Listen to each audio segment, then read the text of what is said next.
बात करती है वो बीजेपी एक्सपोज हो जाती है। दूसरा पॉइंट उसमें यह है कि आज कोर्ट ने क्या कहा, सुप्रीम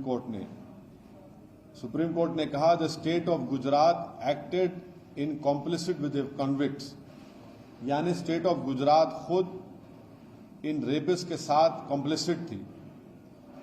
बुनियादी बात यह बेसिकली ये है कि गुजरात में बीजेपी की सरकार रेपिस की मदद करने का काम कर रही थी और ये बात आप भी जानते हैं कि उसमें बीजेपी के दो एमएलएज ने ये एंडोर्स किया कि इन रेपिस को छोड़ दिया जाए और एक बीजेपी के एमएलए ने उनको संस्कारी भी कहा था। आज सुप्रीम कोर्ट ने ये साफ कर दिया कि गवर्नमेंट ऑफ गुजरात, जो बीजेपी की सरकार है वहां पर, उन्होंने बिल्किस बानो के रेपिस को छोड़ने में मदद की, फ्री किया, और जबकि उनके पास ये इख्तियार नहीं था। मैं सुप्रीम कोर्ट के इस फैसले का वेलकम करता हूं, खैर मुकद्दम करता हूं और उम्मीद करता हूं कि मुस्तकबिल में, फ्यूचर में कोई भी सरकार इस तरीके से एक्ट नहीं करेगी जिससे रेपिस को छोड़ दिया जाए। रेपिस जो होते हैं महिलाओं के, उनको ये मालूम होना चाहिए कि उनके पास कोई इम्यूनिटी नहीं है, और अगर कोई रेपिस ये समझ लेगा कि मेरे पास एक रूलिंग पार्टी का आइडियोलॉजी का मैं मानने वाला हूं तो मुझे सरकार छोड़ देगी, वो उनको ये समझ जाना चाहिए कि पॉलिटिकल आइडियोलॉजी से आपको नहीं छूट मिलेगी। और आखिरी बात यह है कि इस तमाम चीजों में हम यूनियन होम मिनिस्ट्री के रोल को भूल जा रहे हैं। यूनियन होम मिनिस्ट्री के आज जो वजीर हैं जनाब अमित शाह, उन्होंने अप्रूवल दिया था इनका रिमिशन और प्रीमेच्योर रिलीज के लिए, और एक जुलाई 11, 2022 का लेटर है यूनियन होम मिनिस्ट्री का। हम पूछना चाह रहे कि क्यों अमित शाह की होम मिनिस्ट्री ने इस तरह लेटर दिया। तो इससे बात साफ जाहिर होती है कि नरेंद्र मोदी जो नारी शक्ति की बात करते हैं, ये सिर्फ जुमलेबाजी है, और इन्होंने यहां पर बिल्किस बानो के रेपिस को छोड़ने का जो काम किया, इससे एक्सपोज होते हैं। बताइए बुलडोजर कहां चला गया, ठोक देंगी पॉलिसी कहां चले गई। बीजेपी बिल्किस बानो के रेपिस को छोड़कर बीजेपी आज रेपिस के साथ खड़ी हुई है, चाहे वो सरकार में हो, सेंटर में हो या स्टेट में हो। बीजेपी की सरकार ने इनको छोड़ा, और क्यों छोड़ा? इलेक्शन से पहले छोड़ा, गुजरात के विधानसभा के चुनाव से पहले। अब बीजेपी इस जजमेंट के बाद खामोश क्यों है? बीजेपी आज बीजेपी को खामोशी तोड़नी चाहिए। हम ये डिमांड करते हैं कि बीजेपी और नरेंद्र मोदी की सरकार बिल्किस बानो से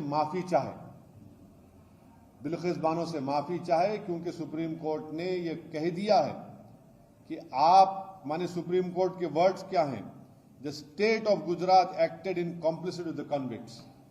तो मेरा डिमांड यह है कि नरेंद्र मोदी की सरकार बिल्किस बानो से माफी मांगे, उनको अपोलोजाइज करे।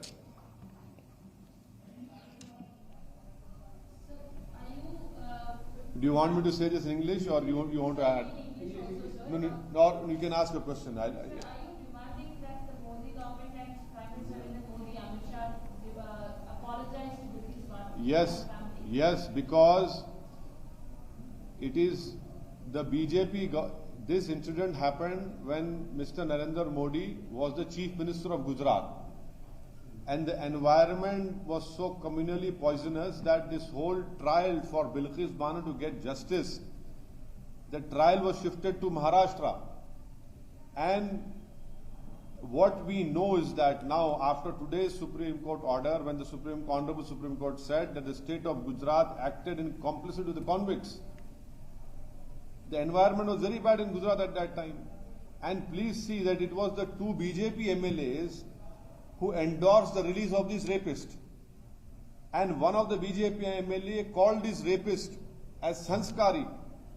Now today the Honorable Supreme Court had held that the government of Gujarat deliberately helped this rapist to get free, and it did not have the power to do so.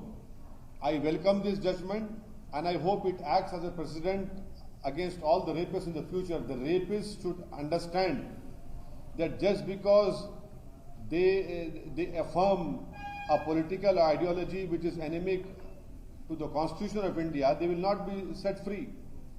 And the last important point is that the Union Home Ministry approved the remission and the premature release of these convicts through a letter dated July 11, 2022. It is very clear that when Sri Narendra Modi talks about Nari Shakti, it's just a hollow claim. It has no relevance to the ground, because it is they who are now standing with this, with the rapist of Bilkis Bano.